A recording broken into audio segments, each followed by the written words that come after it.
boa noite a todos, todas, todes. Sejam muito bem-vindos, então, à aula aberta, que inaugura o ano letivo do Programa de Pós-Graduação em Segurança Cidadã de 2025.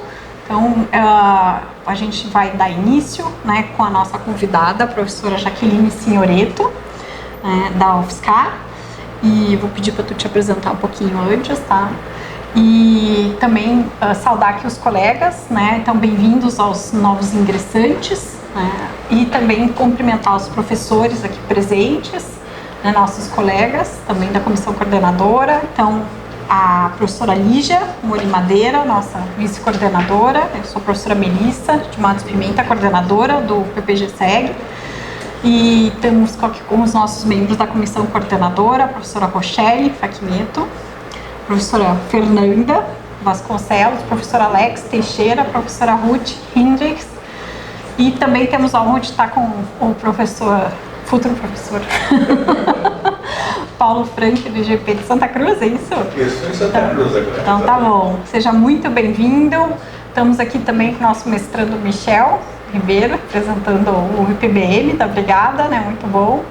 Então vamos dar início.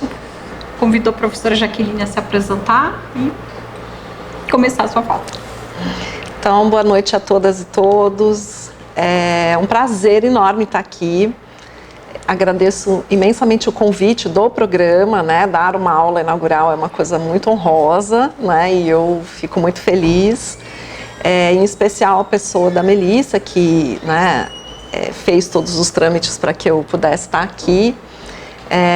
Eu conheço a Melissa desde a época, enfim, da graduação, né, do mestrado, enfim, a gente fez turma de doutorado juntas, e então é muito legal. Se a gente pudesse dizer alguma coisa para o nosso eu de 30 anos atrás, seria: vai que você vai trabalhar muito nessa vida, né?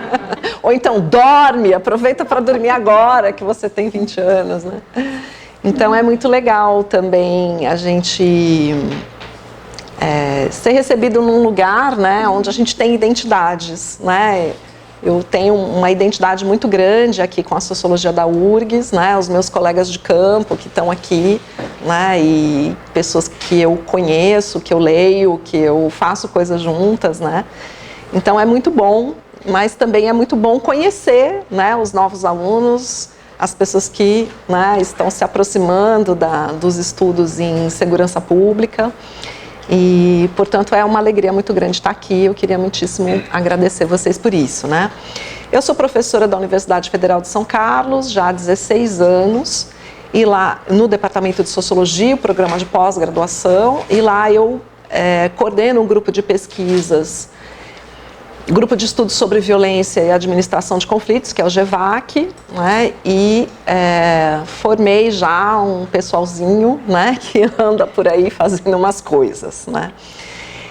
Além das teses, dissertações, monografias que eu pude orientar e compartilhar, também recentemente, né, eu tenho colhido os frutos de que egressos, né, do doutorado e pessoas que fizeram pesquisa com a gente têm assumido funções importantes nas políticas públicas, né, não apenas no Departamento Penitenciário, agora Secretaria Nacional de Serviços Penais, né, mas também no CNJ com o programa Fazendo Justiça, né. É difícil colocar isso no Lattes, mas a coisa mais importante que eu acho que eu fiz na vida, né, foi ter possibilitado que essas pessoas se formassem, né, e tivessem contribuído com as políticas de direitos humanos e segurança no país, né. Então, são coisas que a gente não dimensiona, né, mas para mim a coisa que mais faz o meu coração vibrar, o meu olho brilhar, não é tanto os artigos que eu escrevo, né, mas as pessoas que passaram pela sala de aula, pelas bancas, né, eu acho que é a única coisa, né, que pode fazer diferença no nosso país, que tem essa herança pesada, né, de violência, de racismo, né, de subdesenvolvimento, né, e tantas coisas aí, e outras, como é que é? Tem essas coisas que a gente vem carregando e as novidades, né, mudanças climáticas, tragédias, enfim, né. E a única coisa que eu acho que pode vir a transformar, né, é a agência, né, a ação de pessoas que vão pensar um pouquinho diferente, né, das gerações anteriores e tentar dar uma contribuição. Então, por isso que eu fiz a minha aula hoje, né, um pouco chamando a atenção, né, para os agentes, né, a dimensão da agência, né, dos sujeitos, da ação, né, nas instituições de segurança pública no campo do controle do crime, né. Então, eu vou tentar um pouco, talvez, desdobrar esse título, né, que é controle do crime, o que é campo do controle do crime, né, as instituições e a dimensão de agência que a gente está observando, né, e já adianto que lá nas últimas, né, logo eu já vou apresentar aqui a minha pauta, né, mas já adianto que essa agência, ela tem sido bastante inovadora, não necessariamente para construir uma segurança pública cidadã, né, então nós estamos vendo o campo da segurança pública com novos atores, né, com uma renovação de discursos, só que esses discursos, né, que estão gerando lideranças, inclusive nacionais, né, não são exatamente alinhadas com a dimensão, né, da segurança cidadã. Então é o discurso do bandido bom, do bandido morto, os deputados que saem da polícia, né, e que vão para a esfera. Então é um pouco sobre isso que eu quero falar, né? Mas também não quero, enfim, dizer que só eles têm agência, né? Quer dizer, a gente está percebendo neste momento histórico específico aqui, mais a agência deles, certo? Dessas pessoas que são contra a pesquisa, a universidade, né, os especialistas, eles acham que ninguém é especialista, só quem anda de viatura é que pode, né, falar sobre segurança pública. Agora não é mais nem só sobre segurança pública, é sobre a política mesmo, né? E, vamos dizer, só que nós também, né, que estamos do lado da pesquisa, da evidência, da democracia, da segurança cidadã, também precisamos, né, também temos agência e também temos, né, que nos posicionar nesse campo. Então é um pouco sobre isso, né? Eu vou falar um pouco sobre essa dimensão de transformações, né, recentes aí que a gente tá vivenciando, né? Então, embora, claro, a gente esteja falando de um campo, né, que tem um histórico pesado, né, de violência, de desigualdade, de reprodução de desigualdades e de muita coisa que acontece, né, eu quero falar, né, dessa parte nova, entendeu? Dessas questões vibrantes, né, que têm passado pelo nosso campo. E algumas delas, evidentemente, se apoiam em discursos, né? Então, vamos dizer, a primeira pessoa que falou bandido bom é bandido morto, não disse isso em 2018, provavelmente disse isso em 1600 e alguma coisa, certo? Mas, né, tem alguém que está criando inovação, né, também em cima dessa tradição, né? Então, a ideia... não dizer que a tradição não tem agentes, né? Quer dizer, que alguma coisa, um comportamento tradicional. Mas quem carrega a tradição? É alguém que está, né, chegando hoje no seu espaço de trabalho e reforçando um conteúdo, né, então são escolhas, né? Não é porque existe uma tradição ou existe, né, uma lei ou uma constituição ou alguma coisa que estrutura uma instituição, né, que as pessoas que estão ocupando essas posições necessariamente vão repetir ou discordar ou concordar com ele, né? Então, apesar de a gente estar falando num campo que tem tradições, né, difíceis, complicadas, né, tradicionalmente, né, bastante comprometidas com, né, esquemas de opressão, de dominação e etc., todos os dias, né, quando as pessoas saem na rua, elas vão fazer escolhas, né, seja no campo profissional, nos agentes de segurança pública, seja, né, em todo mundo que tem a ver com segurança pública, que é a cidadania, quem anda na rua, quem dirige carro, quem briga, quem discute com, né, dentro de casa, enfim, né, fazendo decisões. Então, por muito tempo, a nossa pesquisa teve que enfatizar os passivos, né, para dizer, olha, né? Eu, Rodrigo, Melissa, enfim, Lígia, fazemos parte de uma geração que cresceu, né, e que foi para a universidade logo depois da Constituição, da democracia, né? Então, claro que a gente alimentou aquela ideia, né, de nossa, as coisas vão mudar, né? Pode ser lento, mas vai mudar. Só que hoje nós estamos aí quase, né? Já quase, eu o ano que vem posso me candidatar a ser titular, né? Eu não falo me candidatar à aposentadoria porque, né, vocês sabem que essas coisas vão rapidamente, né, deixar de existir, então eu já nem sonho mais. Mas assim, eu não estou mais no começo da carreira, né, e não estou nem no meio, eu já estou indo para o final da minha carreira e aquele sonho, né, de transformação que a gente vivenciou, né, eu sou mais cética em relação a ele. Só que não quer dizer que as pessoas não estão inovando, elas estão. Então esse é um pouco, né, a tentativa da pesquisa, né, de tentar mostrar um pouco essa relação, né, entre escolhas individuais e essas decisões institucionais, né, que vêm sendo carregadas pela história e passadas de geração para geração, né. Então, o fato novo que acontece aí, né, é a politização da polícia, que eu observei muito claramente no meu campo de pesquisa, que é em São Paulo, né? Então, pode ser que isso não esteja se repetindo em outros lugares, mas é o lugar onde eu pesquiso, certo? Então, é ali que eu consigo, né, observar na profundidade, né, o que é que está acontecendo. E essa politização e os riscos à democracia que a gente viu, né? Nós estamos agora acompanhando o inquérito, o desdobramento lá do inquérito do 8 de janeiro, né? 15 dias atrás, os dirigentes da polícia do DF, né, estavam sendo indiciados e tal, então é algo, né, bastante presente ainda, né, a coisa dos riscos à democracia. Então, a PM que tem esse histórico, né, de um histórico autoritário e práticas institucionais que também se renovam, né, quer dizer, há novos discursos sobre o passado, há novas formas de se apropriar do passado dessa instituição, né.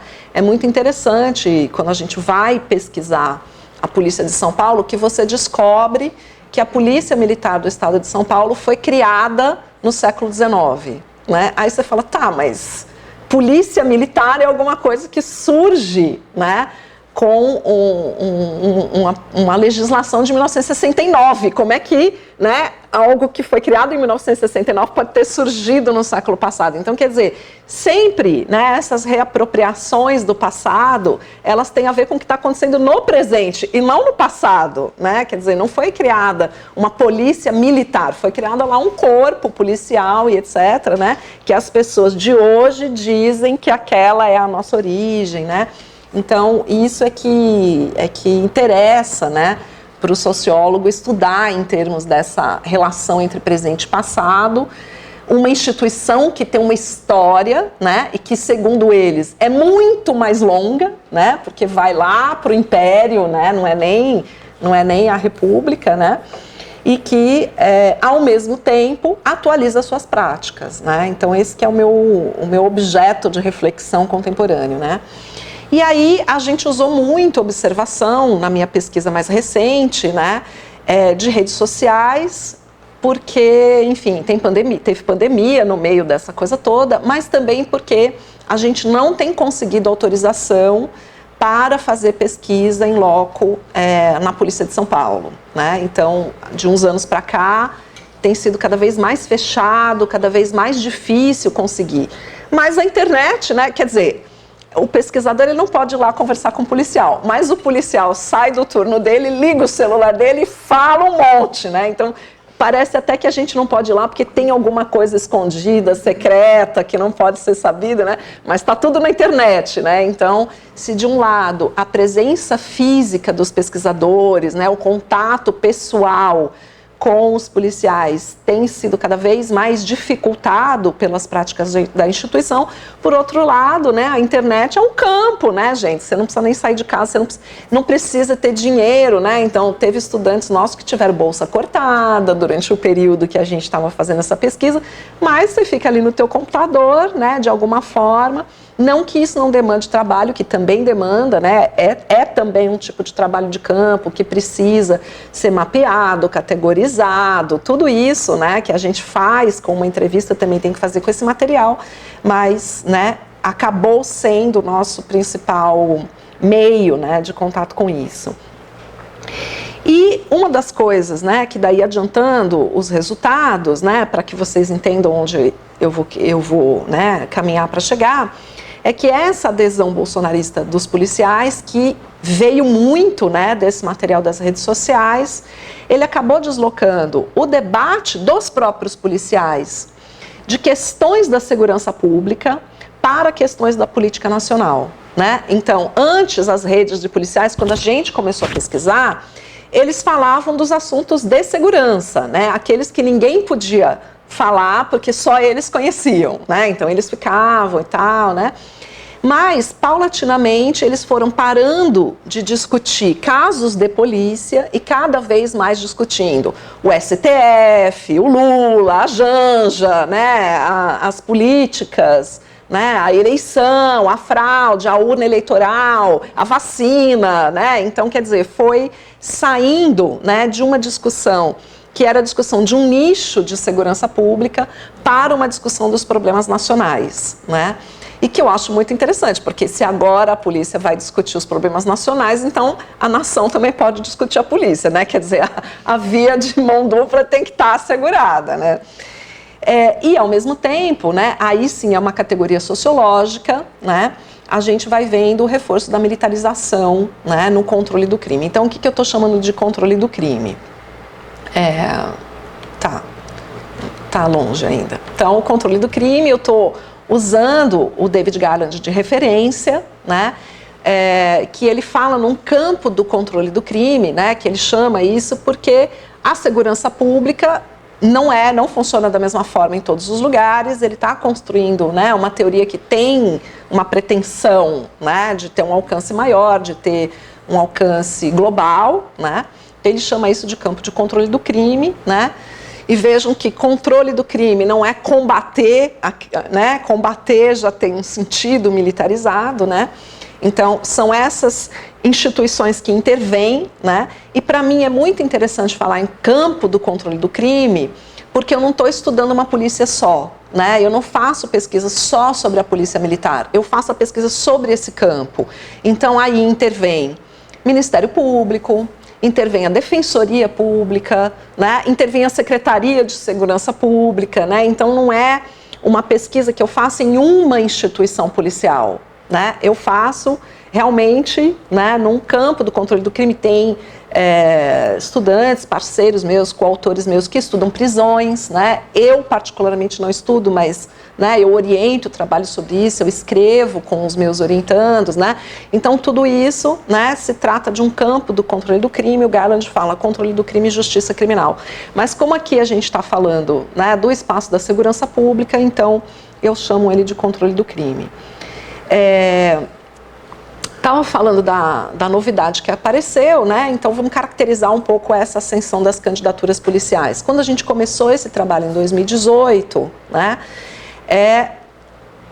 esse campo estava já claramente se modificando, né? Porque a gente tinha muitos policiais eleitos, tanto na esfera estadual do estado de São Paulo, quanto na esfera federal. Isso se manteve manteve e até ampliou na gestão seguinte. Mas em São Paulo, né, já você tinha lideranças policiais que se tornaram deputados e, inclusive, lideranças partidárias, né? Então, você tem uma figura como Telhada, que era uma liderança policial, e ele se tornou o deputado mais votado do partido dele, né? Líder do governo, né? Então, esse movimento de sair do setor segurança e ir para a política, né, mais abrangente, no caso dele está bem registrado. Outra figura que apareceu muito, né, eu conheci na internet, foi o Derrite, né, e hoje ele é secretário. De certa maneira, a nossa pesquisa adiantou um pouco isso, né? Não foi uma grande novidade para nós quando falaram, o secretário vai ser o Derrite. A gente sabia, porque a gente estava vendo que essas lideranças, que antes eram youtubers da segurança, né, eles passaram a ser, né, figuras políticas importantes no estado de São Paulo, né? Então, geralmente essas candidaturas por partidos de direita, né, no caso paulista é muito claro, não tem um policial que se candidata pela esquerda. Eu sei que aqui no Rio Grande do Sul tem, né, em outros estados também tem, mas lá no caso nosso não, né, todo mundo que se candidatou, candidaturas de PMs, sobretudo, né, menos de policiais civis tem também, mas são candidaturas de PM por partidos de direita. E com essa radicalização da ultradireita que a gente já começa, né, já era bem visível em 2018, né, aí a ascensão do Jair Bolsonaro, né, eles formam um combo, né, antes eles tinham uma presença na Assembleia Legislativa do Estado de São Paulo, e aí eles passaram a ter, né, essas conexões de escala nacional, então, né, isso ampliou muito a rede deles e tal, né. E também a gente já começava a ver, desde lá, os discursos com ruptura democrática, né? Então, o Bolsonaro vai ganhar e as coisas vão ser totalmente diferentes, né? E o pessoal dos direitos humanos vai ver o que é bom para tosse, essa coisa, né? E muito ativismo nas redes sociais, que também foi uma inovação, né? E, ao mesmo tempo, impedimento do debate sobre propostas de reformas, né? Então, quer dizer, toda vez que alguém pautava alguma coisa, essa rede ampliada, que foi uma inovação, né? Ela começa a reagir, a atacar, invadir lives, né? Invadir eventos presencialmente, ocupar a Assembleia Legislativa, a polícia entrar na Assembleia Legislativa quando você tinha muita gente nas galerias, né, participação popular nas galerias, um monte de coisas que não vai dar para eu, né, falar de tudo, senão não termina nunca, né, tem que fazer um recorte, mas a gente foi vendo, né, que estava vendo um pouco essa interdição do debate, né, toda vez que,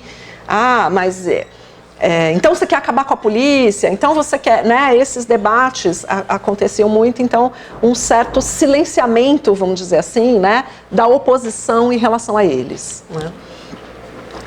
Bom, essa relação entre polícia e democracia, né, como eu falei, né, que aumenta essa relação entre polícia e ultradireita e discursos autoritários, é porque a gente estava acostumado a analisar, a gente vinha escrevendo sobre isso, eu escrevi, Rodrigo escreveu, muita gente escreveu, né, Renato Sérgio de Lima, o Arthur Trindade, né, enfim, muita gente escreveu essa relação entre polícia e democracia, né, e a gente sempre enfatizou, né, que no período da democracia houve uma ausência de reformas institucionais, né? Só que agora a gente não estava falando, né, 2018 para cá, não é mais só uma ausência, é realmente uma interdição da gente tocar nesse assunto, né? Toda vez que você vem, imagina algum governante, alguma liderança falar em reforma, né? Já vai haver uma perturbação, né? Todo um acionamento dessa rede, né? Então, essa tradição autoritária, não apenas ela vai se tornando, né, mais reforçada pelos agentes, mas é um autoritarismo que tende à militarização. E aí o que é militarização? Né? No meu sentido, que eu estou trabalhando, né, essa categoria, não é ter uma estrutura militar, né, não é usar farda e, evidentemente, não é usar armamento, né?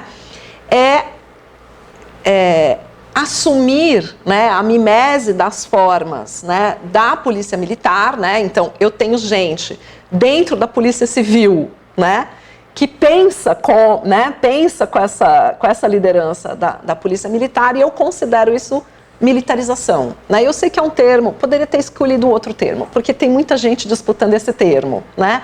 Mas eu queria exatamente trabalhar com esse termo que está na boca do povo, né? Para que eu pudesse realmente entender esse processo e dar a minha contribuição, né? Olha, militarização não é usar farda, né? E quando a gente diz que talvez tenha que afastar as polícias da militarização, isso não quer dizer, né, acabar com a polícia militar amanhã. Absolutamente não, né? Quando a gente diz que, né, esse processo de militarização precisa ser freado, eu preciso explicitar o que eu estou entendendo por militarização, né? Então, polícias civis também estão sendo militarizadas. Então, eu tenho uma orientanda agora que acabou de terminar o trabalho dela sobre a Polícia Rodoviária Federal, que é uma polícia civil, mas aonde esse processo de militarização é claro, quer dizer, eles estão pensando cada vez mais que a polícia de referência é a polícia militar, né? E que a ação de referência é a ação dos grupamentos especiais, que é submorro, que é... Então, a Polícia Rodoviária Federal, por exemplo, que era uma polícia que quase não tinha registros de letalidade, nos últimos anos passou a fazer operação em favela, quer dizer, eles saíram da estrada, certo? E foram, né, tentar disputar o espaço que, né, era disputado o tipo de ação, né, policial que é feita. Então, militarização, para mim, é muito mais essa forma de construir o problema da segurança pública, né, inspirado nessas lideranças da polícia militar, do que dizer que a legislação militar... Não é nada disso, eu posso ter uma polícia de legislação civil que está toda militarizada no seu pensamento, na sua forma de agir, né? Então, por exemplo, a Polícia Rodoviária Federal faz cursos eles chamam curso caveira, né? Não tem nada a ver com a atribuição cotidiana deles. Eles vão fiscalizar caminhão na estrada, né? Mas eles querem, entendeu? Eles põem os broches, né, do curso que eles fizeram e tal, e que não tem nada a ver com, né? No curso caveira é ensinado a você acalmar uma pessoa, né, com o uso de spray de pimenta. E foi o que eles fizeram, né, no caso do Genivaldo Santos, né, que colocaram a bomba de gás de pimenta dentro da viatura, fecharam todas as portas e ele morreu, né? Então, é disso que eu estou falando. Isso é coisa que é ensinado em curso caveira, né? Que não é o curso que os policiais rodoviários federais recebem da sua instituição. Mas os policiais estão indo fazer cursos, entendeu? Fora, porque eles querem, né, aquele tipo de atuação para a vida deles, né? Então, quando eu falo da dimensão da escolha pessoal, né, e eu estou um pouco afirmando isso, né? Quer dizer, tem policiais que estão fugindo da formação que a sua própria instituição dá, né? Para, entendeu? Pensar com essa mentalidade, com esse enquadramento de mundo, né? Que a militarização oferece, inclusive fazendo cursos fora né? Que não são recomendados pela sua instituição, mas que faz eles se sentirem, né, irmãos do BOP, né? E não é à toa que se chama curso caveira, né? E esses cursos tem em todos os estados, né? E eles estão por aí, né, sendo feitos, enfim, por muitos agentes, e eles transmitem um enquadramento, né? Então, militarização para mim é um pouco isso, né? E claro, muita gente já escreveu sobre isso, a dimensão inquisitorial, né, das nossas polícias, Roberto Cante de Lima, Antônio Luiz Paixão, toda uma tradição que trabalhou em cima disso, e que não é desmontada porque a gente está militarizando, ao contrário, ela acopla, né? Uma das coisas que eu devo muito à minha compreensão ao ex-ministro Sérgio Moro, né, porque ele explicou para mim, ele desenhou, né, que militarização e inquisitorialidade não são coisas opostas, né? Porque você poderia dizer, a polícia civil é inquisitorial e a polícia militar é militarizada. E ele explicou como que essas coisas se acoplam, né? Então, eu devo a ele, né, essa aula histórica que ele deu quando ele vai e apresenta o projeto do pacote anticrime, né? Em que, na mesma legislação, ele estava propondo inverter o ônus da prova, né? Então, quer dizer, tornar a legislação criminal mais inquisitorial, né? E, simultaneamente, excludente de licitude para os policiais que se envolvessem em operações com resultado morte, né? Então, quer dizer, a militarização e a inquisitorialidade juntas na mesma lei. Aí eu falei, pronto, né? Precisamos agradecer a ele, porque ele realmente mostrou para nós, né, como é que na prática, né, não são coisas separadas, são coisas juntas, né? Então, não diminui a inquisitorialidade. Aí que eu estou dizendo, as pessoas estão fazendo escolhas, né, mas as escolhas que elas fazem, às vezes, vão buscar o material, né, naquilo que, né, vem sendo reproduzido no conhecimento interno das polícias e tal. o discurso de que a democracia enfraqueceu a polícia, né? Então isso é muito forte, porque direitos humanos é contra a polícia e tal, mas por outro lado, os governos democráticos investiram como nunca nas polícias, né? As polícias hoje são uma coisa totalmente diferente do que eram nos anos 80, né? Então, os governos democráticos investiram nas polícias, né? Muito. Investiram em equipamento, em tecnologia, em informação. Os quadros policiais estão muito maiores, né? E foram os governos dos anos 2000 para cá, né? Que fizeram esse investimento. Então, é muito estranho, né, para um analista, imagina a gente explicando isso para os marcianos, né? Então, os policiais não gostam da democracia, mas a democracia ama os policiais, né? Porque todo o investimento foi feito nesses governos democráticos, né? Então, tem aí um paradoxo, né, uma relação de amor e ódio. Também, né, além de um protagonismo operacional que a PM vai assumindo, eles, né, vão assumindo esse protagonismo político que eu falei, né? Então, cada vez mais, a PM vai se tornando mais importante do que a Polícia Civil, né? O policiamento ostensivo vai ganhando muito mais recursos, esses investimentos em equipamento, em tecnologia e informação. É muito mais para o policiamento ostensivo, para aquilo que faz a PM, né, do que para investigação, perícia e outras áreas, né? Então, isso que eu estou falando, tem um crescimento, militarização é isso também, né? Tem um crescimento do investimento, né, nessa ação ostensiva, né, que faz a polícia militar, e um encolhimento das polícias civis, encolhimento orçamentário e de pessoal, né? Então, a Polícia Civil do Estado de São Paulo, por exemplo, hoje ela tem um corpo, né, muito inferior ao que ela tinha, né, sei lá, 20 anos atrás, né? Então, você vai botando dinheiro na segurança pública, mas vai aumentando só o efetivo da PM, né, só essas funções que têm a ver com o policiamento ostensivo. Isso em São Paulo é, né, claríssimo. No Rio de Janeiro, isso acontece também, né? Então, esse enfraquecimento relativo da Polícia Civil, né, porque também não quer dizer que o orçamento deles diminui numericamente, né, mas é que o orçamento da Polícia Militar escala, né, então é uma redução relativa, né. Portanto, é uma redução relativa de um modelo de policiamento baseado em investigação, né? Então, tem menos investigação e tem muito mais prisão em flagrante, né? Então, hoje, quem mexe, né, quem movimenta a justiça criminal é a prisão em flagrante feita pelas PMs e não necessariamente, né, o inquérito policial, né, aquilo que faz a Polícia Civil. Então, claro, mudou completamente o quadro da polícia no Brasil.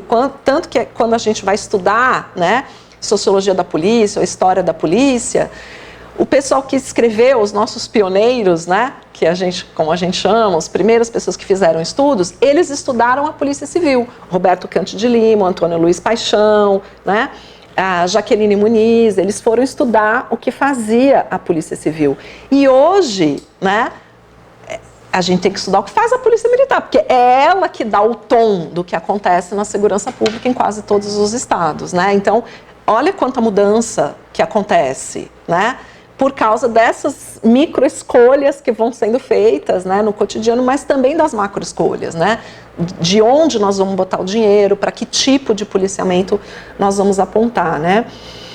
E não é que não houve, durante a democracia, criação de alternativas. Claro, todo o ideário e né, os protocolos da Polícia Cidadã também foram criados nesse momento, né? Polícia comunitária, mediação de conflitos, justiça restaurativa, todas foram políticas incentivadas pelo governo federal, certo?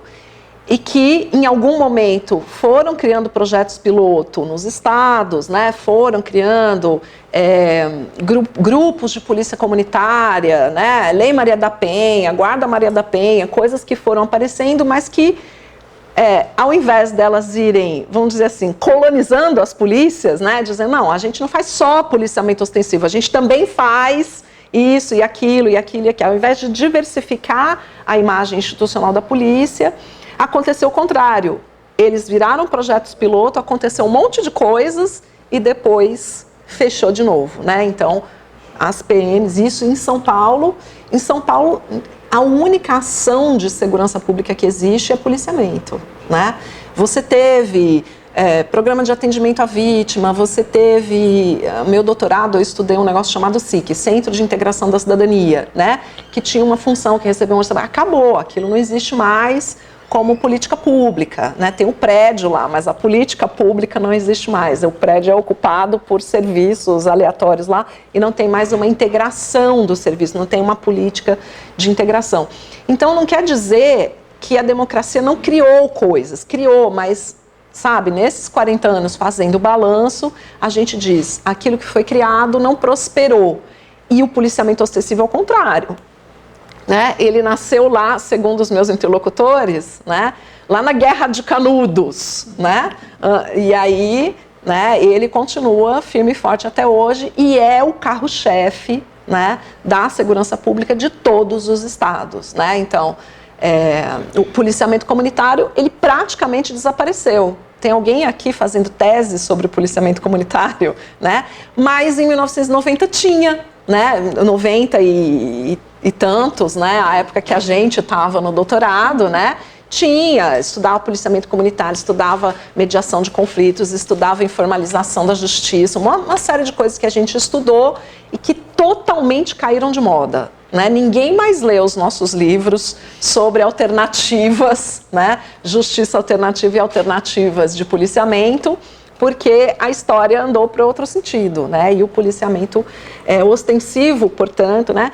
Então, quando a gente ouve falar do movimento internacional que fala em defund the police, em inglês, né? Tirar o investimento da polícia, parece um palavrão, uma palavra de ordem. Então você está falando disso, você é contra a polícia. Como socióloga, eu estou dizendo assim, está havendo investimento e desinvestimento na polícia o tempo todo, né? Teve desinvestimento da polícia comunitária.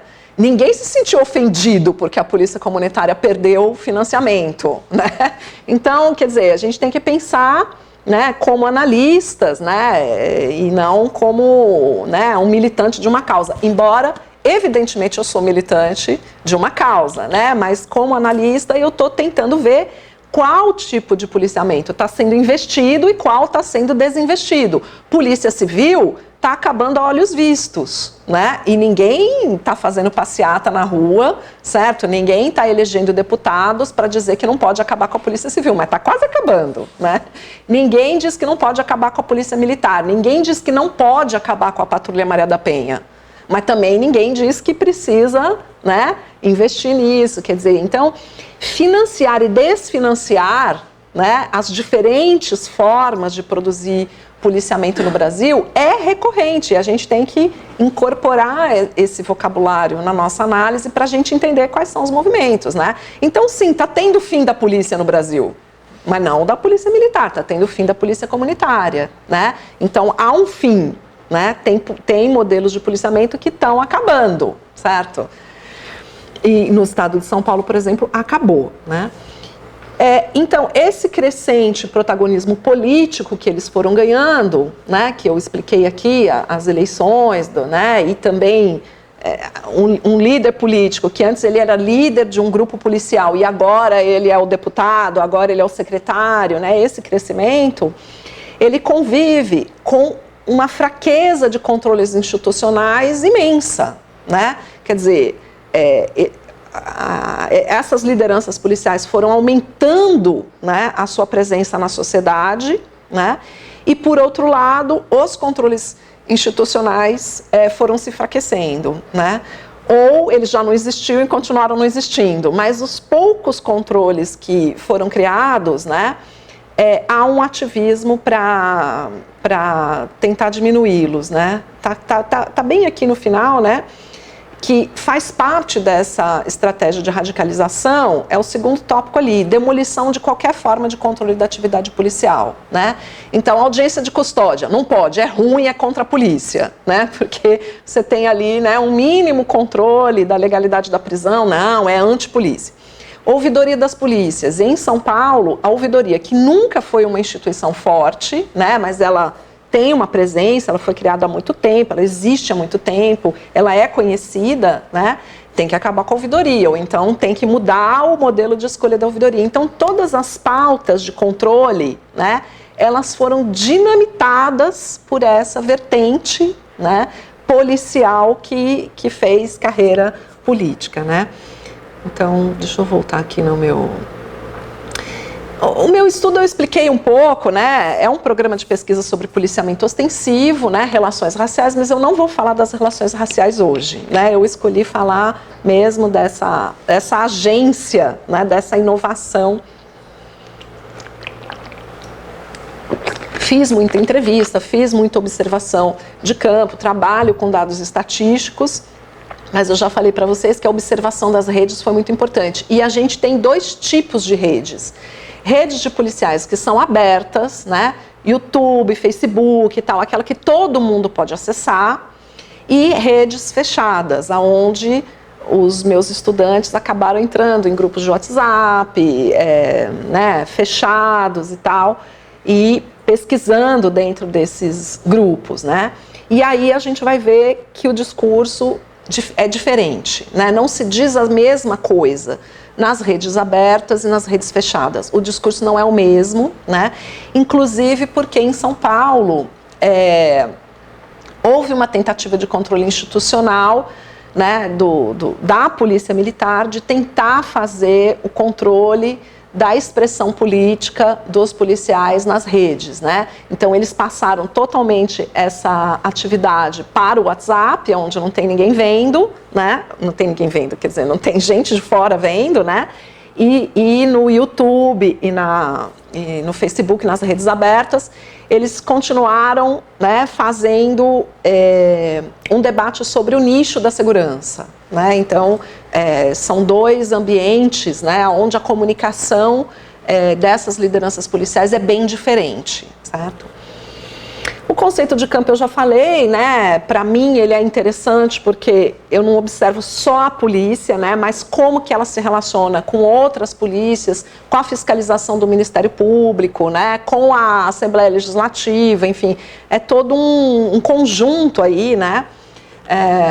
Hoje eu tenho uma parceira de pesquisa, que é a Maria da Glória Bonelli, que me apresentou a ideia do conceito de ecologia, né? Ela fala, bom, numa planta, né, num jardim, você tem um monte de planta crescendo, elas cooperam, mas também elas competem pela luz, pelos recursos e tal.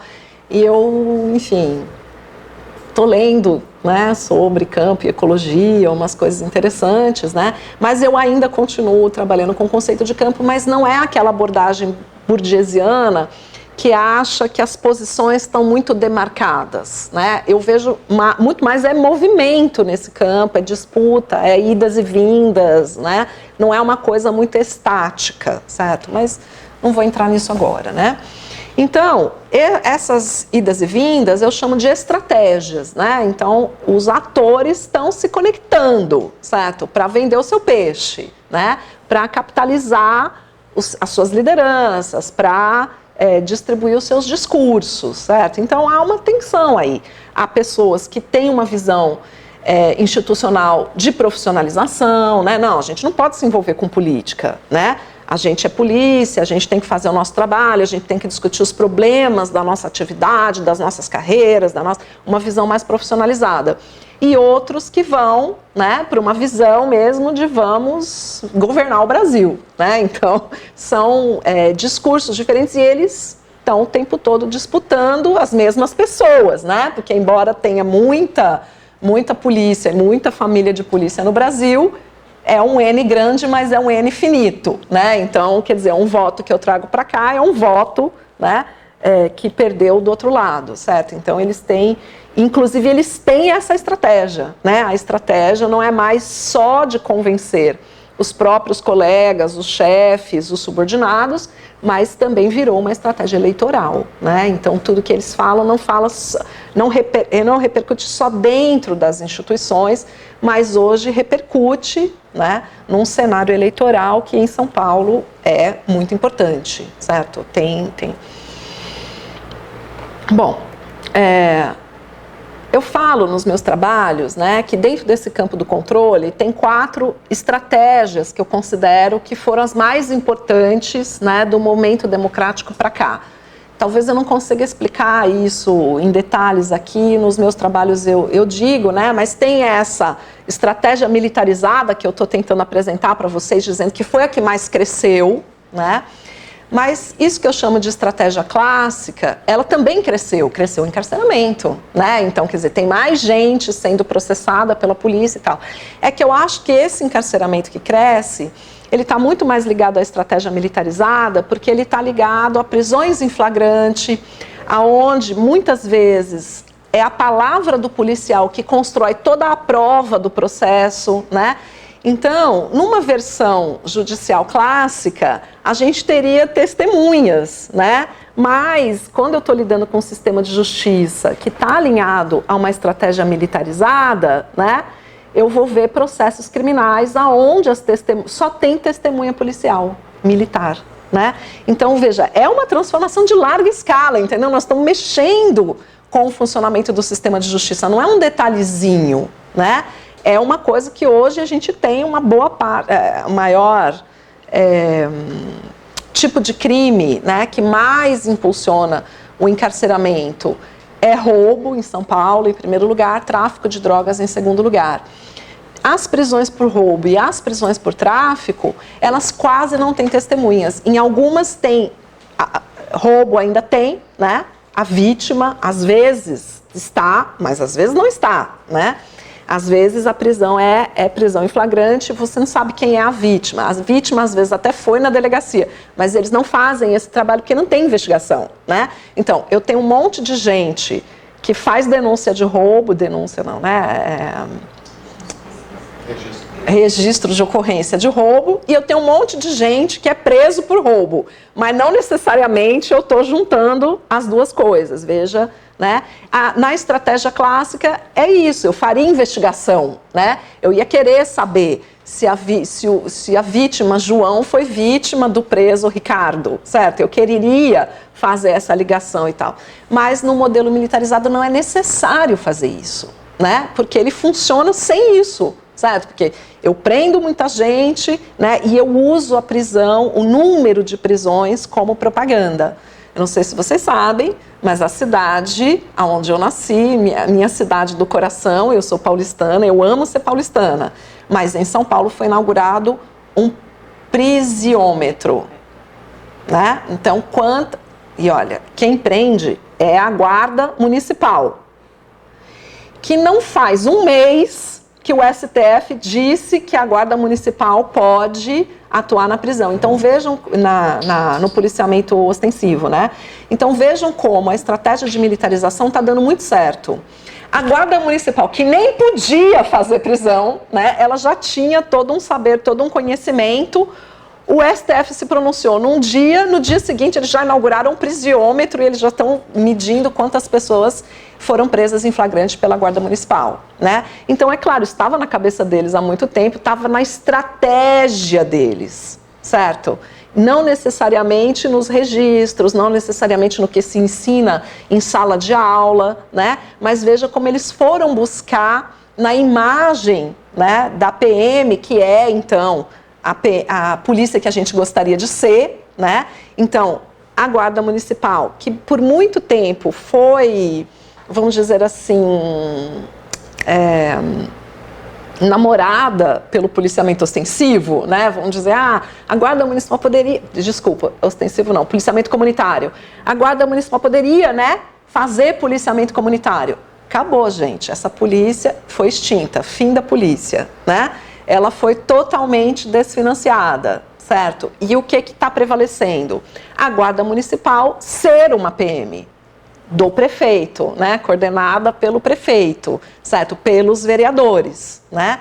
E a Polícia Militar pelos deputados estaduais e pelo governador, né? Então, não há uma diferença de policiamento, há uma imitação, né? Há uma similitude. Então, essa estratégia de militarização que a gente também sabe que ela é inquisitorial. Por quê? Porque na estratégia de militarização não tem testemunha no processo, né? Você prende primeiro, depois, daqui a 20 anos você vai ver se, né, o processo da pessoa está andando, não está andando, né? Então, leva a um encarceramento massivo, né? E não um encarceramento, certo, mais controlado, com direitos individuais, como a gente teria numa estratégia clássica.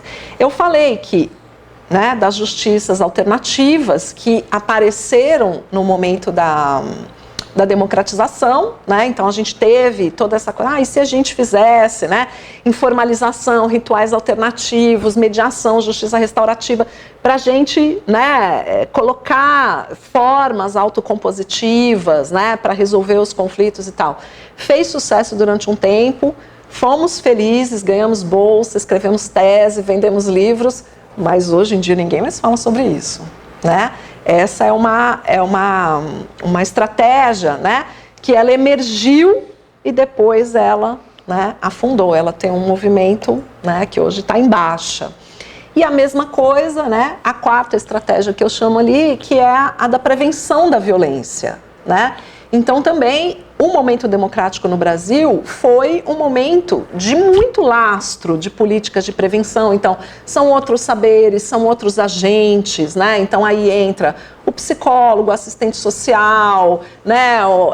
A medida socioeducativa, muitas coisas que vão entrar, né? É diferente das justiças alternativas, né? Porque as justiças alternativas estão focando na autocomposição dos conflitos, as políticas de prevenção não, né? Mas você tem ali, você teve um momento muito grande, né, de emergência dessas políticas de prevenção da violência, mas elas também declinaram, né? Hoje não é o carro-chefe, ninguém vai se eleger dizendo, eu vou investir em prevenção, né? Não está dando certo, certo? Não é uma estratégia que está ganhando, né, votos, que está conquistando, não está. A única que está eu vou botar a rota na rua, essa, né? Eu vou botar um BOP em cada grande cidade do estado de São Paulo. Botou, né?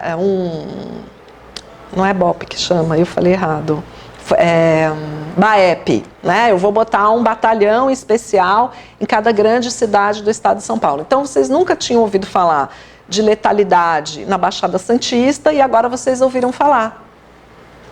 Vocês não tinham ouvido falar de letalidade em Ribeirão Preto, mas agora vocês ouviram falar, né? Porque você leva esses corpos extremamente militarizados, né, para regiões onde o perfil do crime às vezes nem corresponde àquilo, né? Às vezes não tem nem pessoal mesmo dentro da polícia militar, mas tá, né, aqueles camburões enormes, com as pessoas com aquelas armas, né? Imagina, eu moro em São Carlos, tem policiamento feito com fuzil, né? São Carlos, gente, para acontecer alguma coisa, né, demora assim anos, certo? Mas tem uma unidade de BAEP lá com fuzil. Então imagina quanto custa isso, né? Quantos postos de polícia comunitária dava para ter comprado com esse dinheiro, né? Então percebam a relação que tem, né, entre financiar um modelo e desfinanciar os outros. Óbvio, né? Não, o dinheiro não é infinito, embora ele seja muito grande, né? Tem muito mais dinheiro investido na segurança pública hoje do que na educação em São Paulo, né?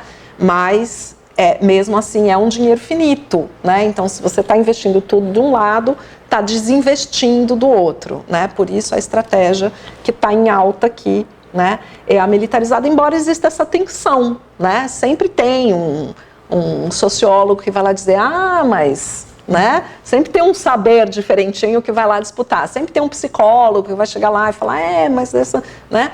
Sempre vai ter, certo? Sempre vai ter um juiz que vai dar uma liminar, né? Então uma estratégia clássica tentando, certo, rivalizar com a estratégia militarizada. Lógico, isso não desaparece, é um campo em tensão, só que a gente tem uma galera que está indo muito bem, né? E os outros que estão, né, indo muito mal nas suas estratégias dentro desse campo.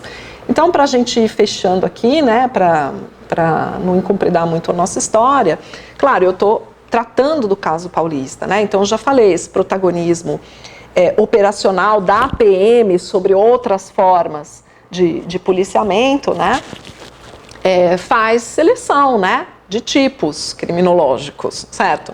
Tem território, tem o mecanismo da suspeição, tem idade, tem cor de pele, né? Tudo que eu falo nas minhas pesquisas, trago, né, as análises das estatísticas e tal, eu não vou me estender sobre isso, né? Também um protagonismo na produção da verdade judicial, com o testemunho dos PMs muito forte, né? Que eu já falei, né? E transformando, portanto, esta versão dos fatos na versão judicial, né? Então, não existe uma diferença entre aquilo que se apura na fase policial e aquilo que se apura na fase judicial. É tudo uma coisa só, né? Porque a fase policial entra dentro do fórum, certo? E, né, ela se fixa ali e tal. E, em contrapartida, um baixo controle das arbitrariedades, né? Baixíssimo controle. Então, você tem denúncias, você tem muita coisa que é dita nas audiências de custódia que não é investigado, né?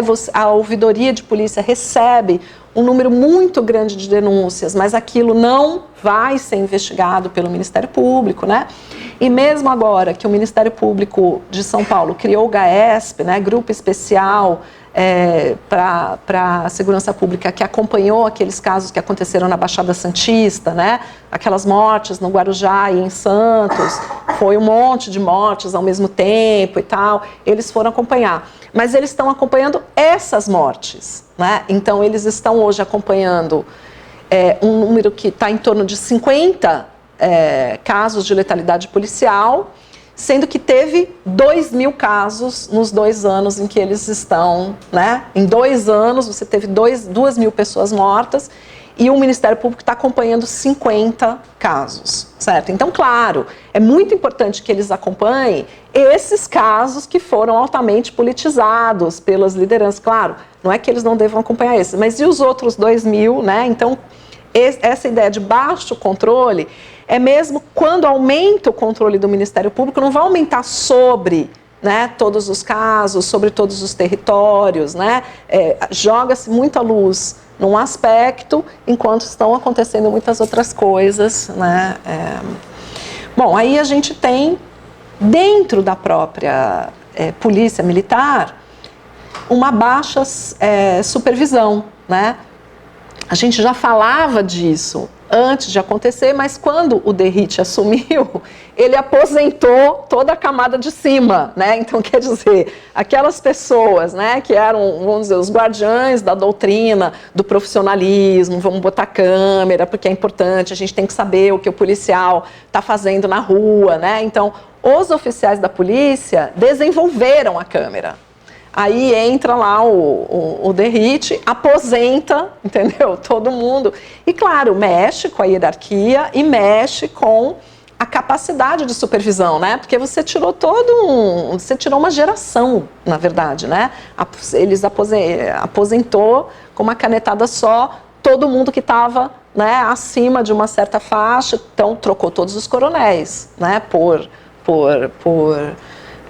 uma canetada só. Então, a gente já falava que esses controles, né, eles estavam sendo fragilizados, e aí vem uma intervenção política e fragiliza mais ainda, né? Então, isso que acontece, né? Então, a gente fala muito quando a gente discute a polícia militar, né? Porque ela é um resquício da ditadura, né? Sem querer negar isso, né, que é uma evidência histórica, certo? Que a gente não precisa discutir, mas o fato é que você tem inovações na apropriação que a polícia faz dessa sua herança. E é isso que eu acho que a gente precisa prestar muita atenção, né? Porque não adianta só a gente falar, né, que a culpa é da ditadura, porque agora não é mais, agora é da democracia, né? Aquilo que está se produzindo no presente, nos últimos anos, de 2016 para cá, né? Há todo um movimento aí que a gente precisa compreender, né?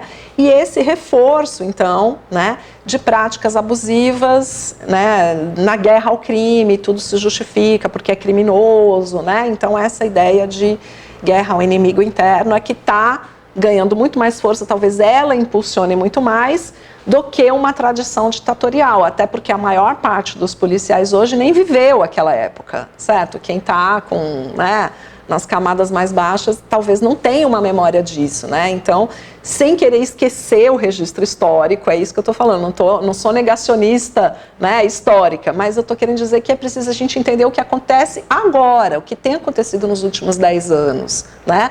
Porque esses agentes aí estão introduzindo inovação, e a inovação não é democrática, né? É uma inovação em outro sentido, né? Então, aquilo que eu já falei, desmobiliza as propostas reformistas, né? Desmobiliza todos os instrumentos de vigilância, né? Demoniza muitos direitos humanos e tal, né?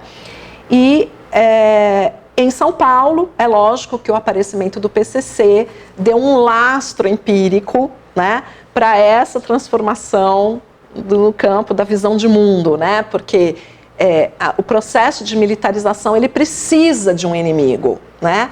Aí acontece, né, um evento em que, né, um grupo criminoso consegue parar a cidade de São Paulo 2 vezes, né, rebelião em cadeia nos presídios, etc., e deu o lastro empírico, né, que aquela cognição estava esperando. Então, encaixa, né, o empírico na visão de mundo, né? Então, de fato, você vai falar para o policial que o crime não está saindo do controle? Não, tá, né? Evidentemente está, certo? Mas também não é verdade, né, que primeiro o crime aumenta e depois a polícia militariza mais. Isso é um processo que vai acontecendo simultaneamente, né? E quando esse crime se apresenta, né, ele apresenta suas armas, já tem uma mentalidade, já tem um enquadramento, certo? Para ler aquilo sob a doutrina do inimigo interno, né? Então a gente tem que prestar atenção nas duas coisas, né? O que está acontecendo simultaneamente dentro da polícia e fora.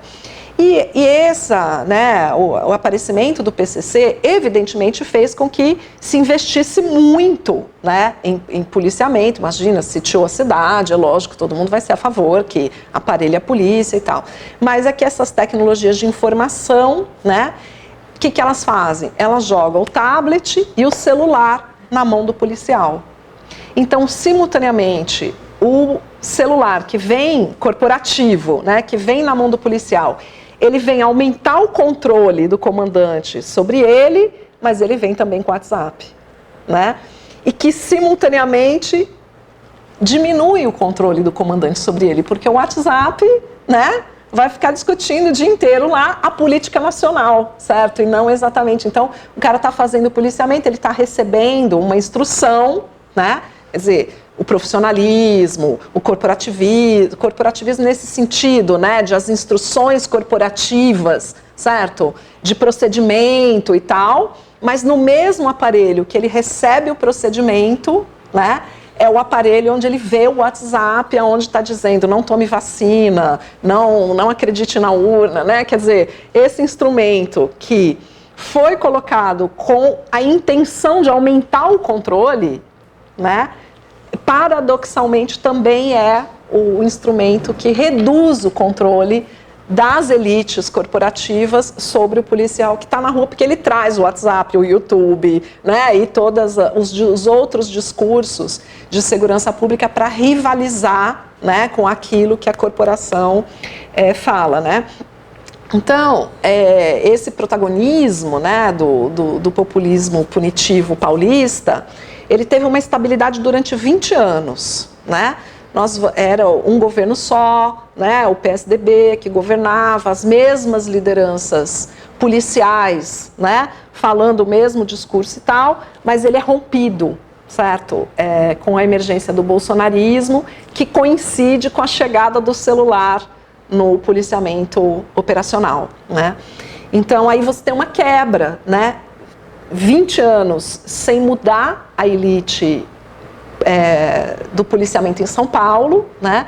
E de repente o governo tucano esfarela, né? E vem aquelas lideranças policiais, né? Que vão assumir, né? Os deputados mais votados, o secretário de segurança, né? Então isso que que acontece ali em São Paulo, esse esfacelamento, né? Eu já falei sobre essa radicalização, eu não vou insistir, né? Mas é isso, os discursos muito agressivos de guerra contra o crime, bem maniqueístas, a demolição de qualquer forma de controle, né?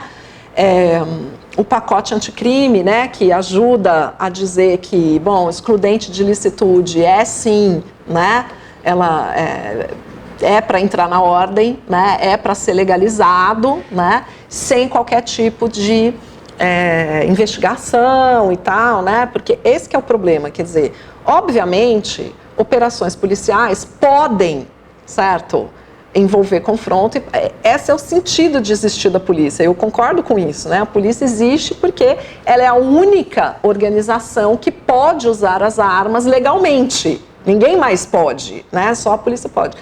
Mas a gente tem que, né, ter procedimentos minimamente razoáveis para a gente distinguir o que é o profissionalismo policial do que é uma ação arbitrária, abusiva, politizada, né? E é isso que eu acho que a gente não está caminhando, né? 40 anos a gente discutindo o problema da violência policial, não mudou nada nesse aspecto, né? A gente não avançou 1 milímetro, certo? Em conseguir diferenciar o que é abusivo, o que é o uso político da letalidade, que é o que a gente está vendo em São Paulo, né? Do que é aquilo que é o estrito cumprimento do dever legal, né? A gente não está conseguindo, não avançamos, né? Em separar nem 1 milímetro, em separar uma coisa da outra, certo? E aí, esse heroísmo, né? Glorificação do policial militar, né? Não apenas dentro da PM, mas por todo o campo da segurança pública, né? E não à toa, essa polícia extremamente heróica e glorificada, que todo mundo gostaria de ser, menos os policiais militares, né? Porque os policiais militares têm baixa, adoecimento, suicídio é a organização, né? Tem muito suicídio em São Paulo, tem muito suicídio no Rio, né? Então vamos dizer assim, todo mundo quer ser policial militar, menos o policial militar, né? Esse aí quer arrumar um jeito de sair da corporação, né? O mais rápido possível, de preferência pelo estudo ou por mudar, né? Muita gente estuda, muitos policiais militares estudam outras carreiras para sair da polícia, né? Mas tem aqueles que saem pelas piores vias possíveis, né? Eles arrumam confusão, eles têm burnout, né? E até o suicídio, que vamos dizer é a forma mais radical de você sair de uma situação opressiva, né? Eu falei que tinha diferenças nessas redes, né? Eu já expliquei isso daí, que as redes abertas e fechadas são bastante diferentes, né? Então, é nas redes fechadas aonde esse discurso de politização ele vai ser mesmo, né, mais apreensível, né? Então, aonde você discutia, no grupo de WhatsApp que discutia quem eram os suspeitos, né? Quem que foi solto essa semana para a gente poder, né, e tal. Isso passou a discutir STF, vacina e Janja e pornografia da Janja, né? Virou uma coisa, memes, vídeos, fotos, posts, né? E o próprio tema de segurança pública quase, né, desaparecendo das conversas desses grupos de WhatsApp, né? Bom, então, claro, os riscos à democracia, né? Isso que eu estou chamando de uma agência antidemocrática. Esse protagonismo operacional que levou a um protagonismo político, né? Então, o protagonismo operacional militarizado que destrói as outras formas operacionais, né? E que se transforma num protagonismo político, produzindo radicalização, né? Produzindo redução do controle das cúpulas sobre o processo formativo da base, né? Essa adesão, né, a uma via eleitoral, recusa de controles internos e externos, né, e essa estratégia militarizada que quer, né, ser dona do campo como todo. Eles não querem ter ninguém disputando com eles, né. Essa é a agência antidemocrática. Isso é o que está, né, colocado para nós hoje como a liderança policial, né, no estado de São Paulo, mas a gente sabe que não é só, né. Então, como construir uma agência antidemocrática, né? Acho que aqui eu não tenho uma resposta, certo? Eu tenho algumas coisas que decorrem da minha leitura da realidade, né? Então, se eu constatei que está acontecendo isso, eu vou dar os meus palpites aqui, né? Claro, desconstruir militarização, inquisitorialidade é um ponto importante, mas como fazer isso, né? Bom, se isso foi construído reduzindo o tamanho das outras formas de policiamento e agigantando essa, talvez a gente deveria fazer o contrário, né? Então, eu penso que reduzir o tamanho do policiamento ostensivo hoje, sabe, é necessário e é uma forma de agência democrática, né? Reduzir a influência da PM sobre as outras instituições policiais, né? Fazer com que, né, outras formas de policiamento sejam pensadas, que elas existam, que elas sejam financiadas, que elas tenham seus produtores de saberes, de protocolos, etc. Claro, isso exige formação policial, né? E a formação policial é básica, né? Porque nós precisamos formar pessoa que age, que pensa, que se torne uma liderança, certo? Dentro do seu grupo, né? E que consiga, a gente não vai fazer isso sem formar, né? Precisa de diversidade nas carreiras. Precisa de mulher, precisa de homem, precisa de LGBT, precisa de gente trans, precisa de tudo, certo? Porque a polícia tem que representar, né, uma parcela da sociedade que não seja só aquela masculinidade tóxica, agressiva, né, heróica, né? A gente precisa ter outras masculinidades e feminilidades, né? E tudo que no... E claro, né, nós não vamos combater o racismo na polícia se a gente não tiver policiais negros que estejam, certo, pensando o policiamento a partir do seu ponto de vista, né?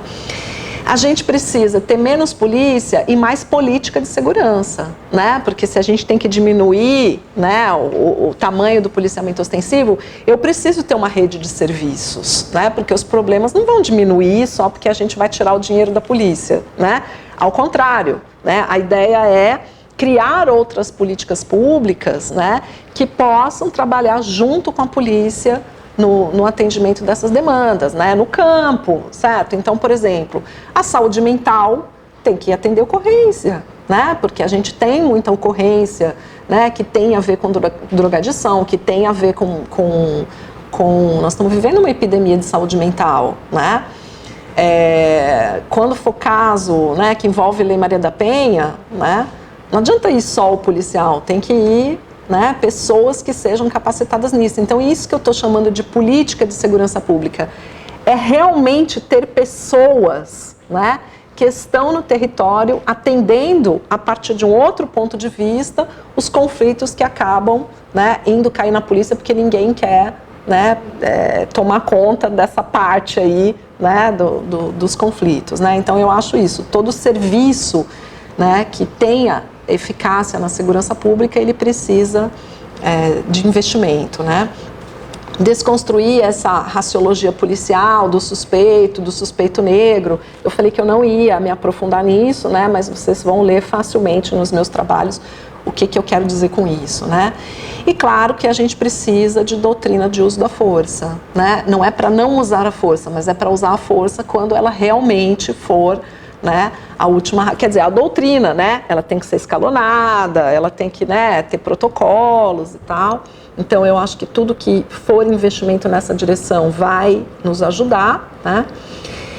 Aumentar os mecanismos de supervisão da ação policial e daí a tecnologia das câmeras, né, que evoluiu muito rapidamente, é uma grande inovação, né, que pode ser muito bem utilizada, né, para os fins de controle da ação policial, né, se as lideranças policiais assim quiserem, né, e claro, investir em outros modelos de policiamento, que eu já falei, né, e nessa integração das políticas públicas, né, quer dizer, a política de atendimento de violência contra a mulher, saúde mental, né? Tudo isso tem que estar integrado, certo? Para que a polícia não esteja sozinha e isolada, né? No atendimento das demandas.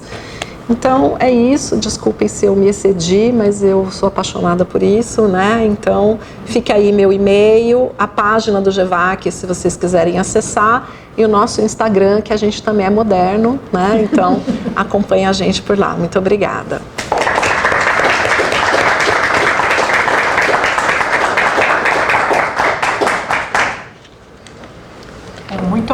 Obrigada, Jaqueline. Acho que foi assim, excelente para a gente dar um start aqui nas nossas reflexões, né? Nas nossas aulas aí que vão se iniciar. Acho que tem muitas provocações aqui, né, para nós, como também pesquisadores, mas também profissionais, né? E antes, então, de encerrar a aula aberta, né, eu gostaria de abrir ao público, né, para vocês formularem questões, né, comentários, reflexões que vocês queiram propor aqui para a Jaque responder, né. Perfeito.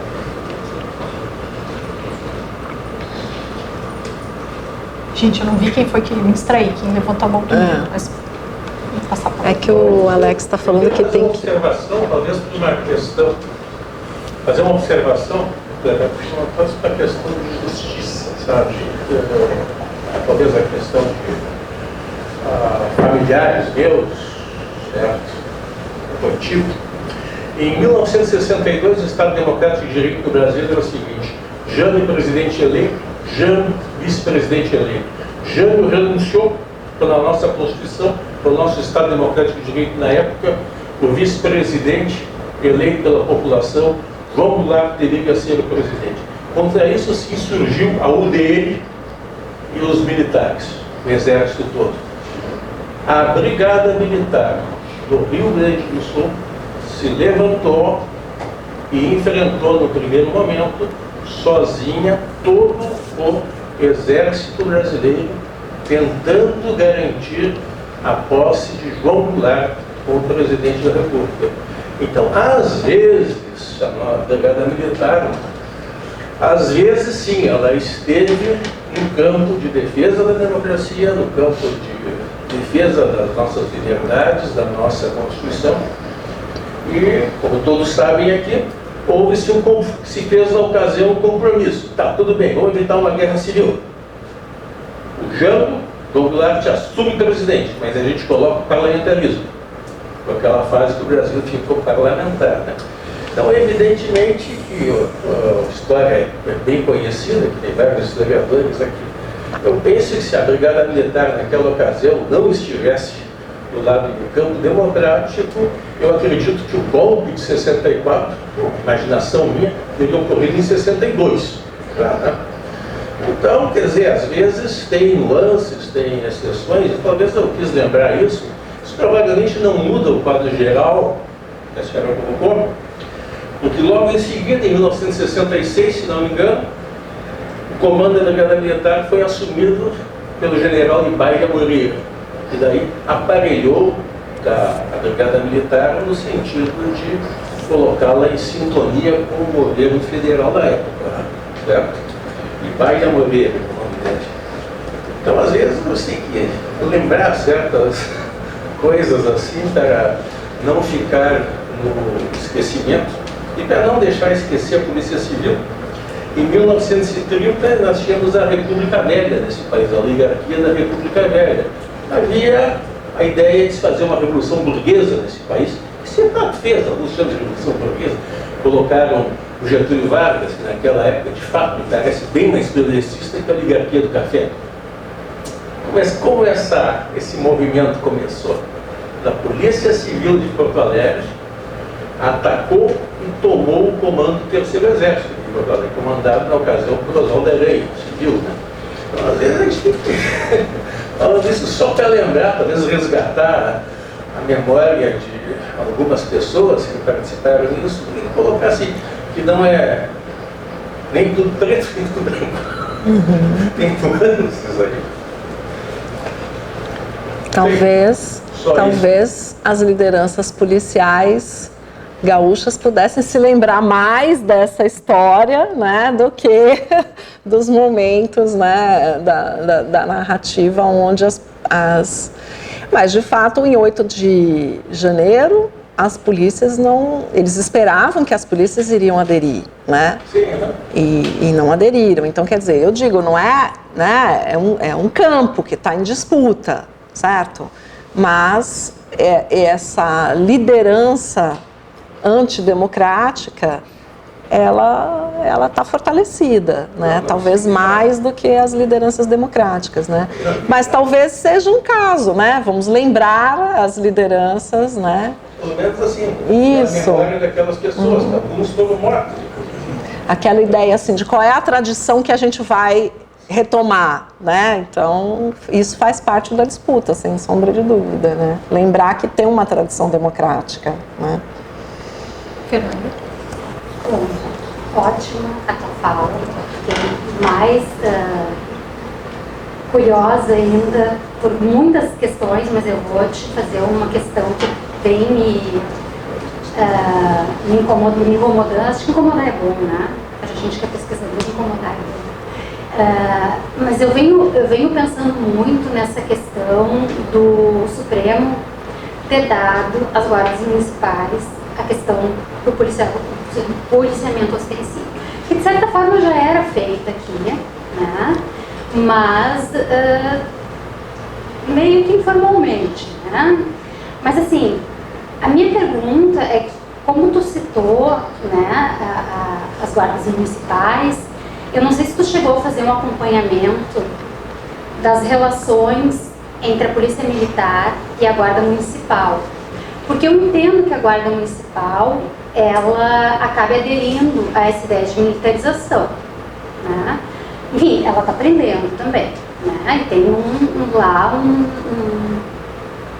aplicativo, enfim, não sei como é que funciona isso, que vai mostrar as prisões. Eu fico pensando na relação que, ok, a polícia militar poderia achar isso interessante, porque está fortalecendo essa ideia de militarização, mas ao mesmo tempo eu me pergunto se os dividendos políticos que vêm da atuação da polícia militar, se eles não são de alguma forma retirados pela ação de policiamento ostensivo da guarda municipal. Como fica essa relação? Ok, sabemos que é um campo em disputa, mas eu não sei se tu já conseguiu enxergar no teu campo alguma disputa entre essas duas instituições.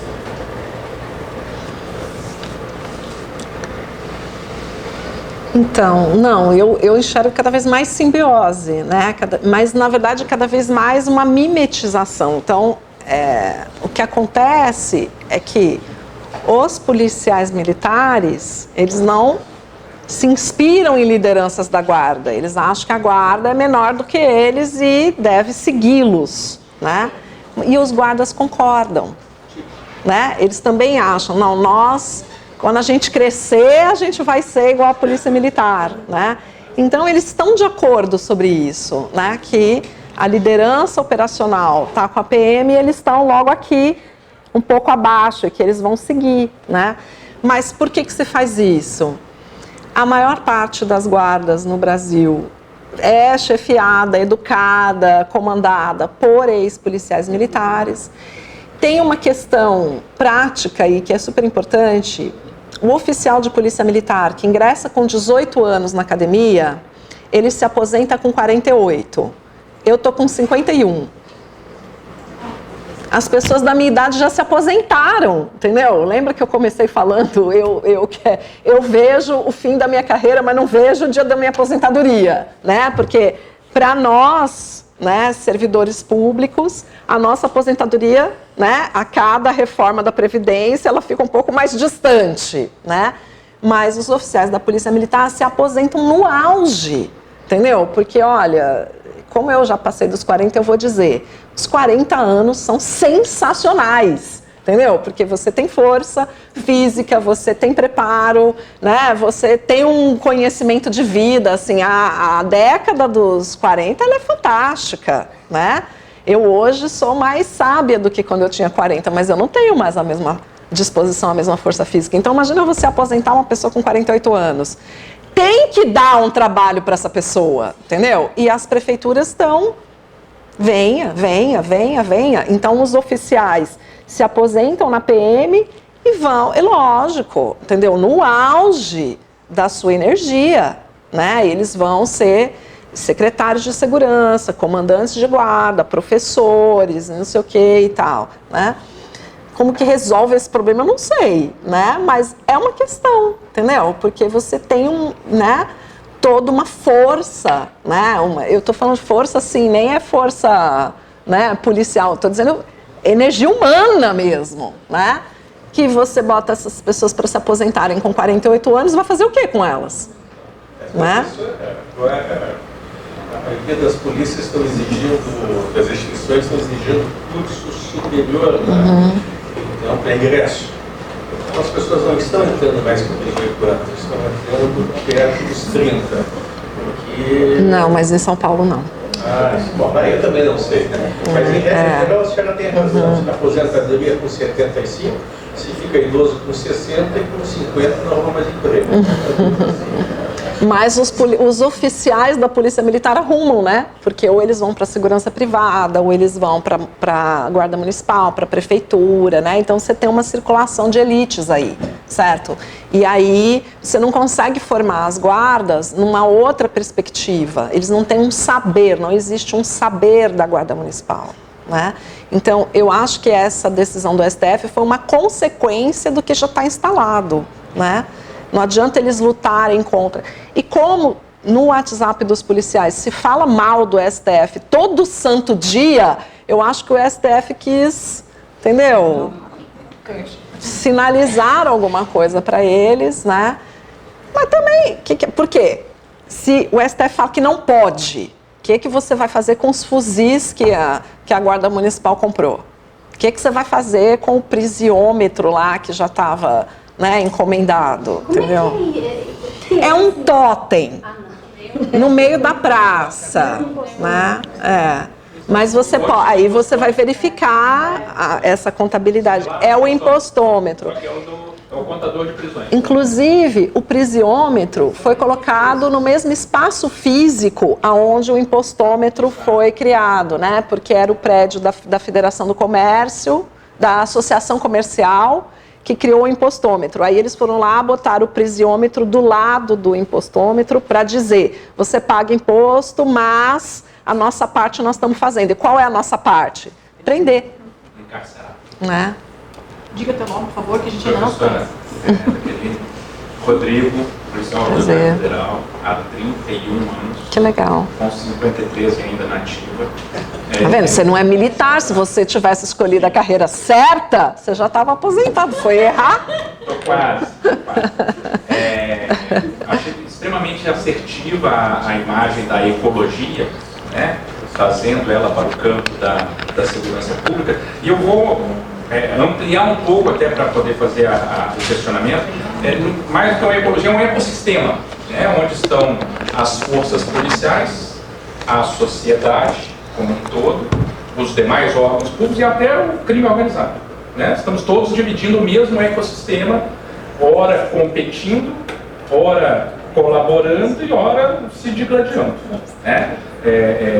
Por recursos, as forças policiais, por espaço, né? Enfim, por mais efetivo, por mais dinheiro, por mais tecnologia, enfim. O questionamento a senhora falou da caverização da Polícia Rodoviária Federal. Ótima expressão, não tinha me ocorrido ainda, mas... Eu queria dizer, eu sou instrutor da Polícia Rodoviária Federal há 20 anos, 22. E esse assunto é discutido dentro do ensino, né, do grupo de instrutores da polícia. Ele é discutido já de algum tempo, da mudança da métrica, e aí é que eu queria chegar no questionamento. Existe um sistema de benefícios que é feito pelo governo federal, pelos governos como um todo. O governo federal ele parametriza o atingimento de metas pelos órgãos públicos através do plano plurianual. Então, o plano plurianual do governo federal, que parametriza todos os órgãos públicos, ele diz ali o que o teu órgão precisa fazer. A Universidade Federal de São Carlos, qual é o parâmetro para ela atingir o objetivo. O da Polícia Rodoviária Federal, durante muitos anos, ele era redução de acidentes. Esse era o parâmetro. A Polícia Rodoviária Federal atingia o objetivo dela se ela conseguisse reduzir os acidentes. Só que a gente viu que reduzir o acidente não é uma mágica. Eu vou botar o policial na rua e ele vai reduzir o acidente. Não pode. Eu Bota o policial na rua, vai passar um ônibus por mim, esse ônibus vai capotar lá na frente, vai matar 50 pessoas e a minha meta foi para o espaço. E aí a Polícia Rodoviária Federal mesmo, dentro dela ali, junto com o governo, mudou isso para fiscalização. Olha, eu atinjo minha meta se eu fiscalizar as pessoas. De 2018 para cá, com todo esse contexto que a senhora citou, houve uma mudança dessa meta. Essa meta passou a ser fiscalizações de combate ao crime. Então, esse sistema de benefícios que me indica, né, eu policial lá da ponta, né, estou trabalhando na Freeway, na ronda da Freeway, policiamento ostensivo, que é a competência da instituição, né, a competência da instituição não é policiamento investigativo, nossa competência é policiamento ostensivo, segurança viária, enfim, né. O policial que está lá na ponta, ele é sinalizado pelo plano plurianual, construído pelo governo federal, que diz, olha, você atingirá a sua meta, eu vou dizer que você atingiu a sua meta, se você fizer X operações de combate ao crime. E isso modifica o eixo, isso muda o eixo de atuação, que já vinha sendo, né, com toda essa questão de redes sociais, que a senhora muito bem colocou, da valorização do policial herói, né, da cultura como um todo vem sendo construída, e de repente houve uma mudança de eixo total, que fez, agora não esquece fiscalização de abordagem, agora é combate ao crime. Se você não combater o crime, se você não disser para mim que está fazendo uma fiscalização de combate ao crime, você não está atingindo a meta que o governo espera de você, e isso vai ter impacto no orçamento do órgão. A pergunta fiz toda essa contextualização para poder perguntar à senhora. A senhora citou a cadeirização específica da Polícia Rodoviária Federal. Vocês encontraram isso em outros órgãos? Porque, assim, empiricamente me parece que é meio esparramado pelas polícias judiciárias, pela Guarda Municipal, pela própria PM, né, de você ter uma caveirização, uma mudança de eixo, né, em vez de ser um policiamento comunitário, como a gente viu aqui no início da década de 2000, né, policiamento comunitário, os planos, os orçamentos participativos, inclusive do próprio governo federal, no primeiro governo do Lula, e você ter hoje essa mudança de eixo mudando, porque se você não prender, né, se você não tiver o prisiômetro lá, a PM de São Paulo, não sou, estou chutando aqui, não sei, a PM de São Paulo atingirá a sua meta, segundo o governo, se ela prender mais gente. A PM do Rio atingirá se fizer isso, né? A Polícia Rodoviária Federal atingirá. E aí o questionamento é, a senhora percebe vocês, no grupo de pesquisa, vocês percebem essa mudança de parâmetros também em outros órgãos? Tá, a gente junta. Mais a pena, podia juntar com a tua questão e a tua questão. Sim, senão eu não termino nunca, né? É que ela falou pra gente juntar as perguntas. Eu poderia falar de outros órgãos, assim, bem rapidinho, dessa questão. O órgão é a perícia, e me parece que passou a ocorrer duas coisas. Uma certa mudança na mentalidade das pessoas. Eu sou professor há bastante tempo dos cursos de formação, e eu me lembro que em 2010 eu me assustei, porque numa das minhas turmas entrou um jovem aluno, ele entrou com roupa camuflada, aula de perícia, que é perícia técnica. Ele entrou com roupa camuflada e com uma faca de ramo na cintura. Eu perguntei para ele se tinha feito, se ele era fulano, coisa assim, se ele era para área ambiental, né? O pessoal usava camuflagem, com certeza. E daí me parece que também que passou a ocorrer alguma coisa, uma mudança nas jovens gerações, uma mimetização, passou-se a imitar o comportamento. Aqueles lá, eles andam armados, eles andam de colete, então eles ganham umas viaturas mais velozes, eles são mais bonitos, ganham um orçamento mais elevado. Então, nós vamos fazer como eles fazem. A gente vai tentar arrumar minha também, arma, né, Paulo, né? Vamos tentar nos caracterizar, e daí talvez se venha alguma dessas coisas boas que se aspira, ou pelo menos ilusoriamente, talvez, digamos assim, né?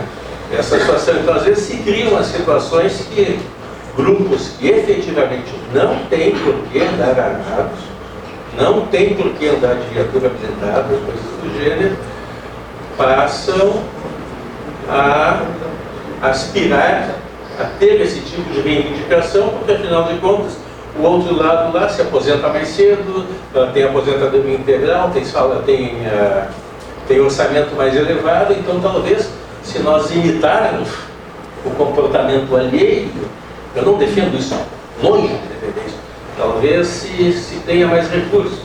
Eu talvez coloque a questão desta forma, certo? Deixa eu fazer a questão, depois o outro colega. Aproveitando o gancho do Rodrigo, interessante também o trecho que falaste sobre a simbiose, Guarda Municipal e Polícia Militar, e essa nova postura da Guarda Municipal que, na minha avaliação pessoal sobre a composição das guardas a nível nacional, porque são poucas. Um exemplo, São Paulo, o estado mais rico, talvez a cidade mais rica, uma guarda municipal forte. Porto Alegre tem guarda municipal. Então, dos 490 municípios do Rio Grande do Sul, talvez 10 terão guardas municipais.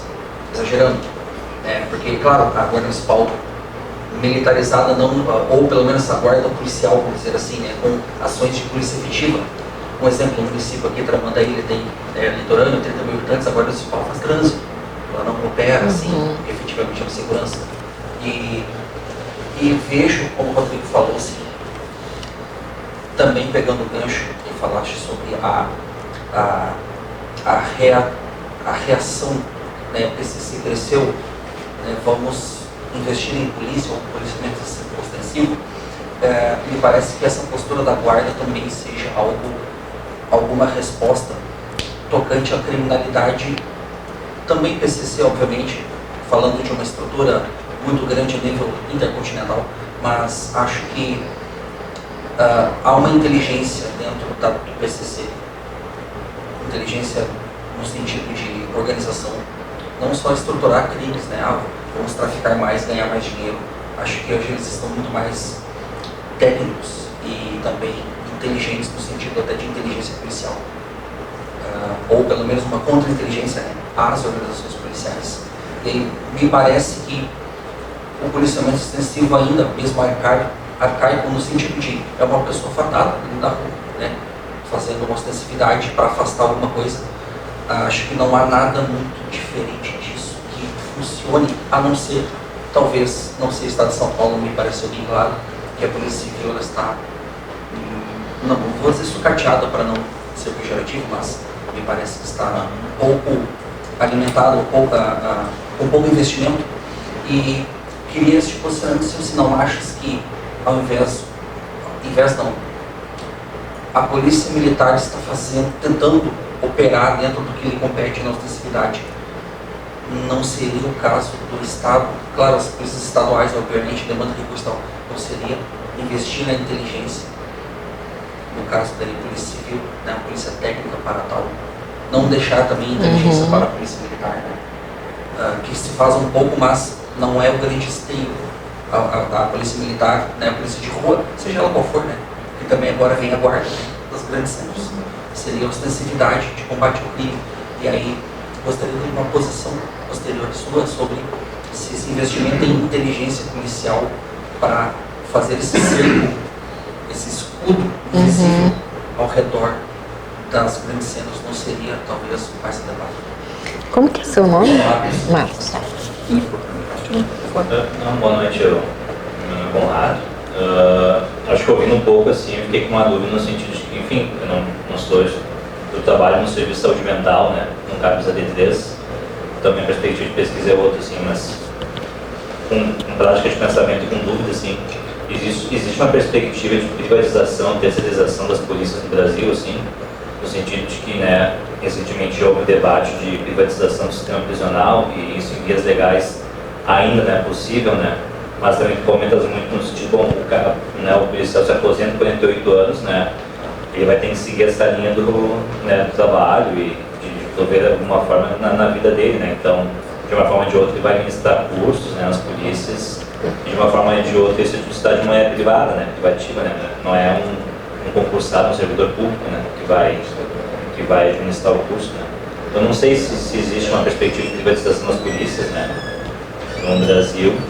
E também uma segunda questão, né, se existem estudos de produção de masculinidades junto a policiais, né, no Brasil. Eu vejo que, né, acompanhando um serviço de usuários de substâncias psicoativas, né, também existem policiais, desde policiais penais até policiais civis, em que essa produção da virilidade, quando é ameaçada, né, parece que, né, enfim, chega em vias de fato a um suicídio, né, como de fato acontece também, né, mas isso não está colocado, enfim, porque tem uma questão de vergonha, de culpa, de ser provedor, que não consegue estar atingindo a produção do cuidado, né. Eu tentava compreender, tipo, como policiais civis que tinham uma estrutura da exercer algum tipo de cuidado de saúde mental, mas acessavam o serviço público do SUS, e, né, eu vejo tudo bem, né, tudo certo, né, é direito dele, que bom, né, que acessa o serviço do SUS, mas não consegue acessar um serviço estruturado da Polícia Civil por vergonha ou uma perda de noção de masculinidade própria, assim, né. Mas eu queria tentar entender também se existe todos, né, artigos relacionados a masculinidades junto a policiais no Brasil. Deixa uma mulher falar. Não, era sobre a questão da rabenização, que acho que ficou o termo bem acalhado.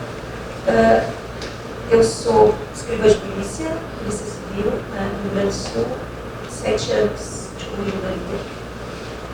E o ano passado nós tivemos algo do gênero, um grupo, né, que desenvolveu toda uma técnica especial e basicamente militar, completamente militar. Assim, o que for, e a nossa discussão lá no trabalho foi justamente isso, se fugir da nossa atividade fim. Porque a nossa atividade fim o que é? Justamente a pessoa olhar para mim e não ver uma policial. Para quê? Para que eu possa ter incursão e poder investigar. Quanto mais invisível nós formos, melhor. Né? Claro que vai ter momentos que a gente vai aparecer com a camisa, tudo mais. Mas na investigação, essa parte de estar por trás, imperceptível, é uma vantagem para nós. E aí, a nossa discussão ficou justamente em torno disso. Que tinha as pessoas, os colegas marchando, prestando continência, gritando, descendo de rapel, coisas que não são da nossa atividade. Né? Mas a minha dúvida não tem, foi só para dar um exemplo, né, que eu tenho visto em outras instituições também, inclusive a mim, mas eu tenho observado, é só uma percepção mais vaga, digamos assim, de uma certa correlação, não sei como, de religião ou militarização. E eu queria saber se tem algum estudo, alguma coisa relacionada a isso. Vamos para as respostas? Faz uma pincelada. Próxima Só isso, só, né? Exatamente. Bom, então vamos lá. Por que eu usei o exemplo da PRF, né, para falar dos cursos Caveira? Porque eu tenho uma orientanda que acabou de terminar a pesquisa dela sobre isso, foi muito citado, né? Mas porque a PRF, por ser uma polícia de natureza civil, né, é super interessante. E não dá essa formação, né? Não tem na Universidade da Polícia, não tem um curso desse tipo. Então as pessoas vão fazer fora. E isso chamou muito a minha atenção, né? E você perguntou, tem nas outras polícias? Tem, mas nas outras polícias, o próprio curso, a própria academia dá o curso de BOP, dá o curso de BAEP, dá o curso de rota, né? Então, isso é uma formação institucional. E na PRF não é, né? E para nós isso é um dado importante, né? Porque para ver, olha, mesmo numa polícia, né, que tem um estatuto civil, e que não dá esse curso, não tem esse tipo de, né? As pessoas estão indo fazer curso e você está vendo o resultado aplicado, né? No caso do Genivaldo, né? É bem claro. Então, por isso, o exemplo é eloquente, né? Mas você tem toda a razão. Tem gente fazendo curso caveira em todos os lugares, né? Especialmente guardas e a polícia penal, não pode esquecer que agora, né? Polícia penal, eles têm o curso de GIR, o curso de, né? Esses cursos é que são os caveiras deles, né? É o que todo mundo quer fazer, são esses cursos, né? De grupo especial e tal, mas eles também fazem esses cursos caveira, porque daí o curso caveira deles fala sobre prisão. Mas tem gente fazendo esses cursos, né? Totalmente fora, privados, né? Entre os agentes penitenciários também. Modular, talvez, porque esses cursos, eles atendem uma necessidade de atuação específica daquele órgão, né? Imagino eu que, né, mas o curioso é que quando não atende... Exato, é como modular isso, e essa é uma discussão enorme dentro da universidade, da PRF, do grupo de instrutores, de docentes, de tentar entender como modular isso para que não ultrapasse, né, aquilo que a gente defende como uma polícia cidadã, e a PRF sempre se defendeu como sendo uma polícia cidadã, e a polícia cidadã que produziu o Genivaldo, que produziu as meninas lá do Rio de Janeiro, não sei o quê, né, mas que também teve as suas perdas ao longo do caminho, que onde foi parar, né, de maneira a gente chegou nesse ponto. Mas a gente está começando a estudar a PRF, né? Não tem quase estudo sobre isso, então vamos...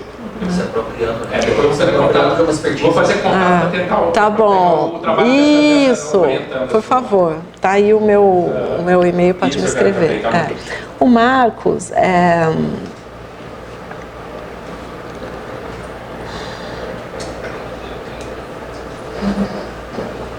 me deu um branco, gente. Desculpa. Da inteligência, claro. Então, só que isso, o PCC, lembrei tudo já. O PCC, então, o policiamento ostensivo foi, né, o privilegiado para fazer frente ao PCC, né? O PCC saiu das cadeias e hoje está na Europa. Então, quer dizer que não funcionou muito bem, né? E homicídio está baixando, roubo está baixando. Por quê?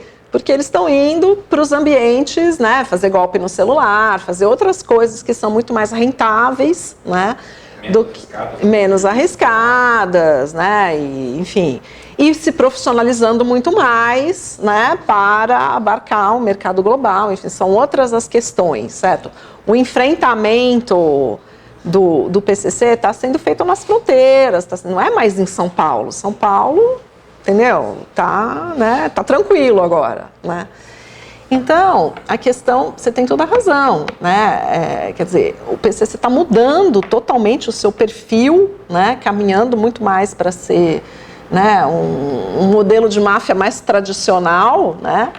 E todo o investimento da segurança pública de São Paulo, né, está voltado para o policiamento ostensivo. Então, claro, só pode dar errado, né, como está dando, né. Eu vou fazer um comentário de 30 segundos sobre isso, que é uma questão que eu ia te colocar. Eu acho que tem um dividendo político muito grande, né? Então, assim, toda essa cabeirização, ela responde a um anseio que tem apoio na sociedade. Como é que o pessoal vai na Baixada Santista, mata 79 pessoas e tem apoio? A ostensividade gera isso, a letalidade, né? Quanto mais mata, mais vai ganhar a eleição. Não tem mais nada a ver, por isso que eu estou falando, eles saíram da discussão da segurança pública e eles estão discutindo a política nacional, entendeu? Então, daí não é mais uma questão de especialistas em segurança pública. Como é que a gente vai baixar o protocolo para baixar a letalidade? Não é mais uma questão técnica, é uma questão política. Em primeiro lugar, é uma questão política, né? E aí a questão técnica está falhando, né? Porque é isso, a gente está vendo o PCC. Gente, eles mataram o cara lá no aeroporto de Guarulhos, entendeu? No meio do dia, no meio da tarde, né? Então, o PCC está muito bem, obrigado. pesado, né? E não importa se a população prisional cresceu, se a guarda civil agora tem fuzil, não tem fuzil. Os caras estão tão seguros, certo? Que eles fazem uma ação espetacular. É tipo assim, não é mais... São Paulo realmente é a filial de Nápoles, né? De Nápoles dos anos 80.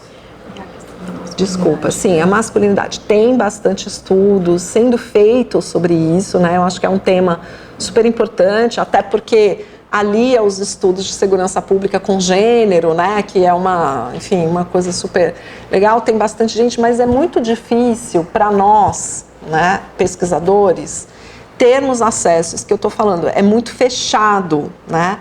Então, para a gente pesquisar esse tipo de coisa, né, na Polícia Civil até não tanto, né, porque a gente consegue ter mais acesso, mas nas polícias militares é muito fechado. Em São Paulo, eu tenho um orientando que fez um estudo, depois se você quiser me escrever eu te mando, né, tem um estudo sobre suicídio e um estudo sobre... Eles não têm autorização para tratar a saúde mental fora da corporação. Eles têm que tratar nos médicos da corporação, só que não tem psiquiatras suficientes para todo mundo, e principalmente quando vai para o interior de São Paulo, aí que não tem mesmo, né? Então, os policiais que estão no interior, muitas vezes eles estão se tratando com gastro, com pediatra, que está receitando, né, remédios e tal, né? Então, é uma coisa bastante complicada e é muito difícil para nós chegarmos nesses sujeitos, né, condição de acesso à pesquisa mesmo, né? Então, eu acho que não tem mais pesquisa sobre isso, pela dificuldade que a gente tem, né, de acessar os interlocutores, né? Mas, assim, a questão de saúde mental, ela tem sido, né, aliar os profissionais de saúde mental junto com a segurança pública, internacionalmente, por onde as sociedades democráticas estão indo cada vez mais, né? Eu tive oportunidade de fazer trabalho de campo em Ottawa, né? Aonde eu vi isso acontecer, né? Chega o chamado para a polícia, ele já imediatamente entra em contato com o hospital, né? E quem tiver de plantão na saúde mental vai atender a ocorrência junto. A contrapartida disso você tem psicólogos e pessoal de equipe de saúde com porte de armas. Né? Mas, enfim, eles acham que está dando tudo certo, que não tem médico, entendeu? Matando mais pessoas, né? É o Canadá, né? Então, mas é muito louco, né? Porque realmente é um outro parâmetro, né? Desconstrói as fronteiras que a gente está acostumado a pensar, que segurança está aqui, a saúde está lá, né?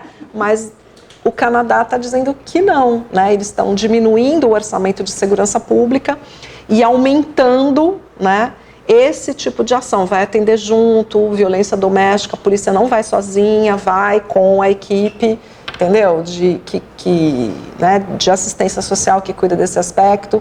Se tiver menor de idade envolvido, vai entendeu? Os técnicos, né? Então eles já estão caminhando para um outro negócio, porque a sociedade canadense está achando que a polícia custa muito caro para uma sociedade que é muito pacífica, né? Então, lá é o contrário, a população reivindica né? A gente já superou os problemas de violência, agora a gente tem outros. A gente tem violência doméstica, a gente tem drogadição, a gente tem saúde mental, então tem que ir deslocando, né? Mas lá, enfim... Eles estão nesse ponto e a gente não, né? Mas tem alguns estudos, eu posso te passar.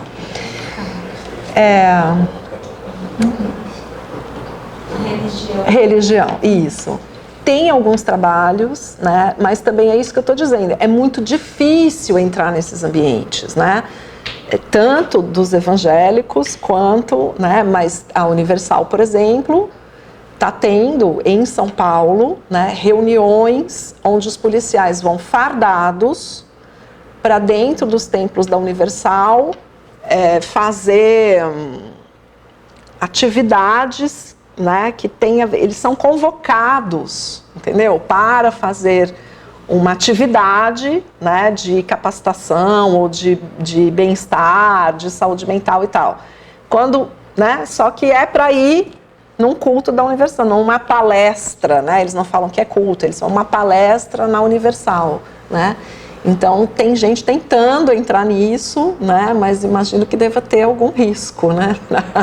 Para entrar nesse ambiente, né? Mas é isso.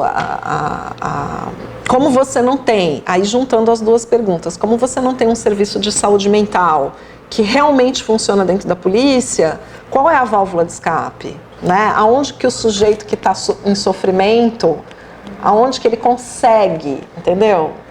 É na religião, né? Então você tem todas as religiões, né?